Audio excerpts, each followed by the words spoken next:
Well, I know it happened yesterday, but we already did a full recap for the big Ubisoft showcase and this week's Nintendo Direct, so it'd feel a little weird not to do one for the very recent PlayStation State of Play.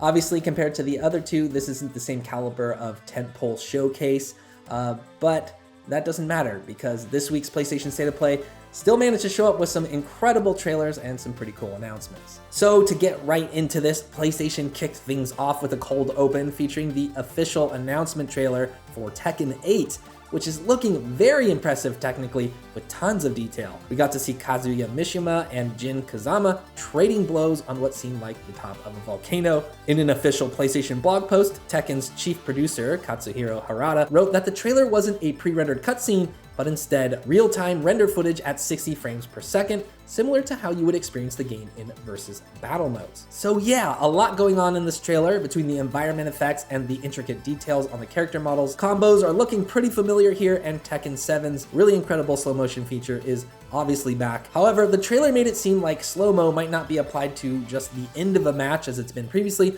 but possibly mid-matches now as well. There's also speculation that Jin's devil form might not be a separate character this time because we see him embrace his inner devil gene to charge up what many are speculating is a new rage art. Anyways, it's looking like a really nice upgrade from Tekken 7. No release window on Tekken 8 as of right now, and it looks like no support for last-gen consoles, but you will be able to play it on PlayStation 5, Xbox Series X and S, and PC when it finally does come out. Next up, we got two quick trailers for two separate PSVR 2 games. The first one was for Star Wars Tales from the Galaxy's Edge Enhanced Edition. The original version of this game came out for Oculus Quest in 2020. Now it's being enhanced to support updated VR features and technology. The game is inspired by the Galaxy's Edge theme park attraction at Disneyland, and you play as a repair droid who gets swept up in a big adventure, ultimately becoming a hero. That's out sometime in 2023. The second PSVR 2 trailer was for a tabletop RPG game in VR called Demio. If you are into tabletop role-playing, this looks like it could be a pretty neat experience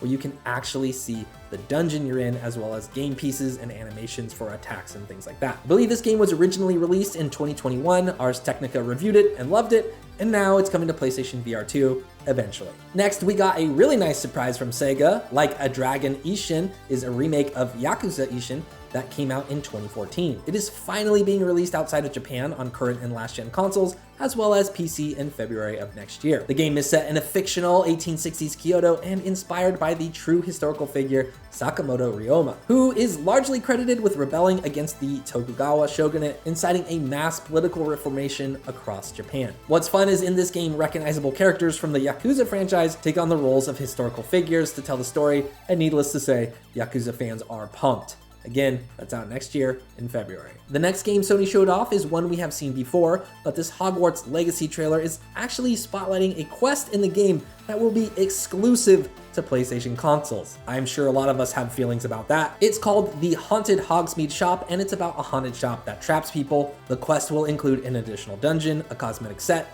and the Housemead shop in-game. Hogwarts Legacy launches February 10th in 2023. Pacific Drive is the name of this next game, which definitely caught my eye. We see a spooky road and a seemingly abandoned roadside stop. The trailer invokes the atmosphere or setting of a Silent Hill game at first, but then we learn that it might be more of a survival style game where you traverse spooky environments, scavenging for survival in a tricked out station wagon. This will be Ironwood Studios' debut game, and creative director Alex Dracut cited Stalker and the book Annihilation as sources of inspiration. So less spooky town vibes, I guess, and more radioactive exclusionary zones. That game comes out sometime in 2023. After that, there was kind of a PSA presentation for PlayStation's new loyalty program called PlayStation Stars. It's free, you earn points and then can spend them on digital collectibles. They're going to start rolling the program out in Asia at the end of September, and then gradually everywhere else. Now, back to the trailers. Sin Duality is a game where a mysterious rain has wiped out the entire human race, and now deformed creatures wreak havoc on the world. You and your AI partner must search for resources and find a way to work together and reclaim lost ground for humanity. This isn't clear just by watching the trailer, but there is a PvPvE element here where you can encounter other players also trying to gather resources. Sin Duality is slated for launch in 2023. Next up is a similar type of post-apocalypse themed game. Originally, this one was called Project Eve, and it was shown at PlayStation's September showcase last year. Now it has a new name, Stellar Blade, And its new trailer shows off a lot more story and gameplay, which invokes fast-paced kinetic action. There are combo and parry mechanics alongside monstrous bosses. Stellar Blade is actually going to be a PlayStation console exclusive, set to come out sometime next year. Rise of the Ronin is a newly announced Team Ninja game, which seems to highlight all of the studio's strengths. According to the official PlayStation blog, the game is a combat-focused open-world action RPG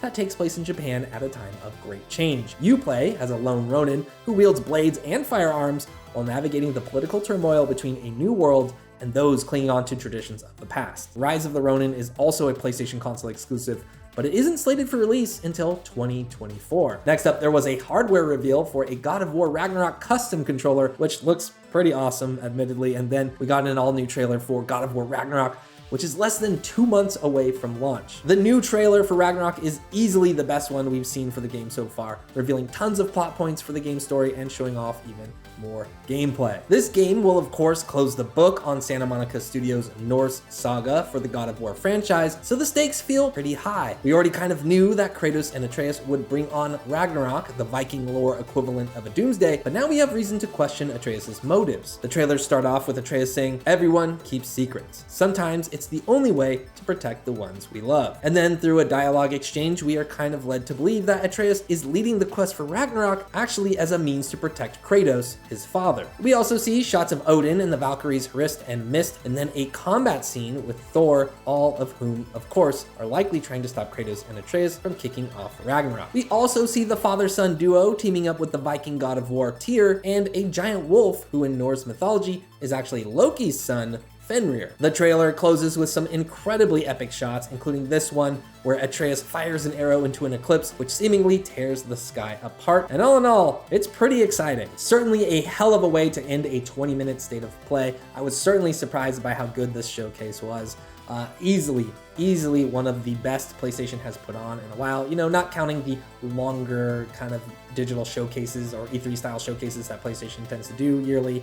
But yeah, this was just a really good event. Great trailer, maybe the best trailer of the year in my opinion. Sorry, I'm a little bit excited. Anyways, thank you so much for watching. Let me know in the comments what you thought about the State of Play show overall. And for more video game news and updates, stay tuned right here to Inside Gaming.